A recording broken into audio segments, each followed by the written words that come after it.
Halo semua, balik lagi di channel Autoexpose. Kita tahu kalau bensin adalah bahan bakar agar mesin kendaraan kalian dapat menyala. Untuk mengatur bensin supaya bisa disuplai ke mesin ada namanya sistem bahan bakar. Pada motor sendiri ada dua jenis sistem bahan bakar yang dipakai, yakni sistem karburator dan sistem injeksi. Lalu bedanya dari kedua sistem ini apa sih? Yang pertama, dari cara kerjanya kedua sistem ini berbeda.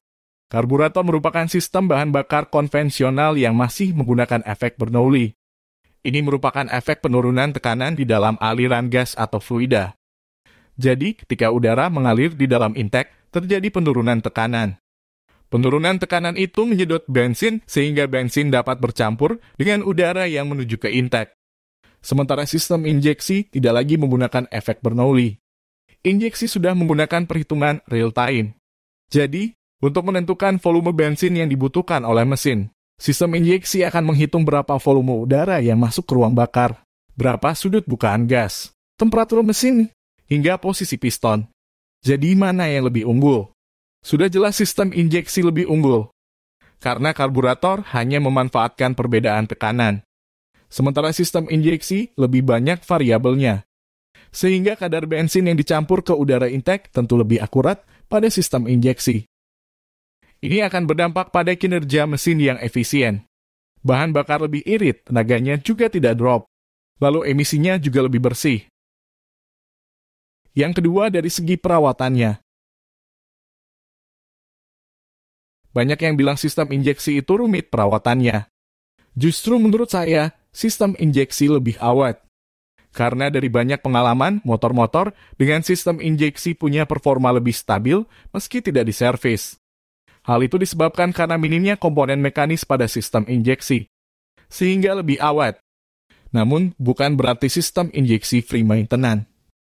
Sistem injeksi yang mayoritas membutuhkan kelistrikan sangat dipengaruhi oleh aki yang optimal, sehingga motor-motor yang sudah injeksi akinya wajib sehat. Ini berbeda dengan karburator yang sama sekali tidak butuh listrik, sehingga mau akinya soal pun karburator tetap bekerja dengan optimal. Dari proses perawatannya, memang benar sistem injeksi lebih susah. Karena kita butuh alat khusus untuk membersihkan injektor serta pengetahuan yang mumpuni terkait sistem injeksi pada tiap motor. Di mana tiap motor punya skema injeksi yang beda-beda. Hal ini membuat kita, para pemilik motor injeksi, tidak bisa menservis motor kita sendiri. Alias harus ke bengkel. Kalau karburator itu gampang. Kita sebagai pemilik juga bisa membongkarnya sendiri tanpa takut salah. Karena mekanisme karburator pada motor terbilang sederhana dan kita cuma butuh obeng untuk membongkar dan membersihkannya.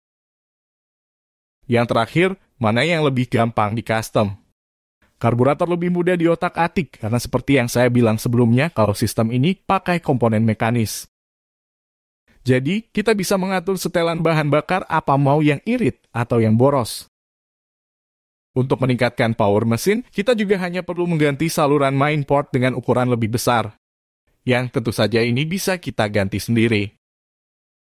Sementara pada sistem injeksi, untuk mengcustomnya kita harus melakukan remapping pada ECU. Apa itu remapping? Secara sederhana, ini akan memprogram ulang ECU sehingga kita dapat menyeting suplai bahan bakar supaya lebih banyak lagi agar performanya naik. Namun itu tidak bisa kita lakukan sendiri. Hanya orang-orang yang sudah berpengalaman yang bisa melakukan remapping ini dengan aman. Nah, itulah 3 perbedaan inti dari sistem injeksi dan karburator. Semoga semakin menambah wawasan kita semua.